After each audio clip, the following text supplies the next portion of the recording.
हम आपको बताने वाले हैं एक नया टॉपिक, वो भी किसका? इंग्लिश का। कौन सा?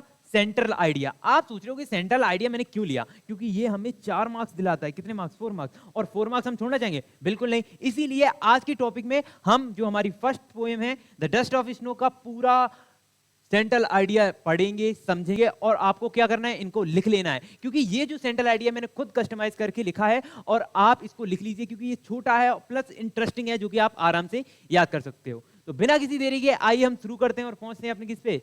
सेंट्रल आइडिया पर। ठीक है, तो सेंट्रल आइडिया जो हमारा है वो ये है।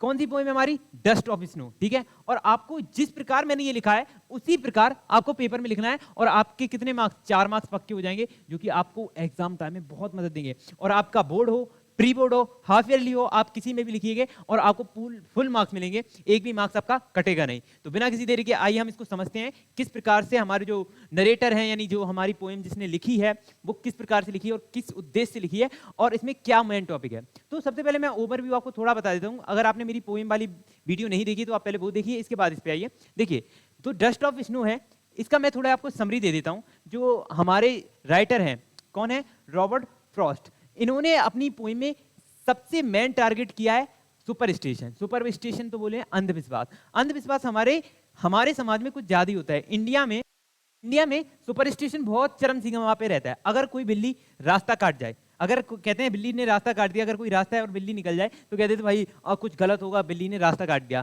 या फिर मान लीजिए किसी की चोटी काट दी तो अंधविश्वास। अगर मान लीजिए आपके हाथ में खुजली बच रही है तो पैसा आने वाला है तो अंधविश्वास। यानी अपने इंडिया में बहुत ज्यादा बहुत पॉपुलर टॉपिक है क्या? सुपरस्टिशन। तो सुपरस्टिशन को उन्होंने पॉजिटिविटी में कैसे बदला है वो आइए हम देखते हैं, जो कि हमें पोएम में बताया गया था। जो हमारे राइटर होते हैं वो एक रास्ते से वॉक करते हुए जा रहे थे। जैसे ये हमारे राइटर हैं, ये हमारे रास्ते से वॉक करते हुए जा रहे थे, लेकिन तभी उस पल वो टेंशन में जा रहे थे, किसी चीज की उनकी टेंशन थी। अब वो किस चीज की थी वो राइटर ही जाने। और एक हेमलॉक ट्री अगर हम सर्च करेंगे गूगल पे तो आएगा धतूरे का पेड़, लेकिन धतूरे का पेड़ बहुत छोटा होता है। हम इसलिए हेमलॉक ट्री का मतलब ये और होता है जहरीला पेड़, यानी जिसमें जहर होता है। अब जहरीला पेड़ यानी जिसको अंधविश्वास की ओर ले जाएंगे, यानी वो निगेटिविटी की ओर ले जाता है। धतूरे का पेड़ कैसे निगेटिविटी की ओर ले जाता है? क्योंकि उसमें नशा होता है और प्लस वो जहरीला होता है, इसलिए इसको किस में ले गए? निगेटिविटी में। तो हमारे जो राइटर होते हैं वो निकल रहे होते हैं, बड़ी टेंशन में सोच रहे होते हैं।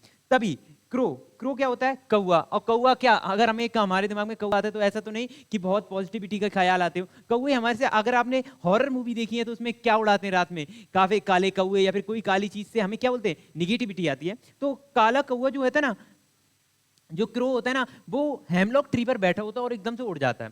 उड़ने से क्या होता है, वो जो स्नो होती है ना, जो ट्री पे लगी होती है, वो झड़के किसके, वो हिलके, यानी डस्ट जो स्नो की होती है ना, आपने देखी हो ये इधर उड़ रही है, ये झड़के राइटर के ऊपर गिरती है और राइटर का मूड है ना वो चेंज हो जाता है। क्यों चेंज हो जाता है? वो खुद हो जाता है और फिर वो सोचता है और ये पोएम नरेट करता है कि थोड़ा सा पल, यानी दिन में हमारा बिल्कुल खराब जाता, लेकिन दोनों निगेटिव चीजें हैं। देखिए, हमारा धतूरी का पेड़ निगेटिव, हमारा क्रो निगेटिव, इन दोनों निगेटिव चीजों ने आज मुझे पॉजिटिव में बदल दिया, यानी आज मेरा दिमाग ठीक कर दिया, यानी मुझे खुशी दिला दी। और जो मेरा बचा हुआ दिन का टाइम है वो भी मुझे बचा लिया। किसने? इन दोनों निगेटिव चीजों से।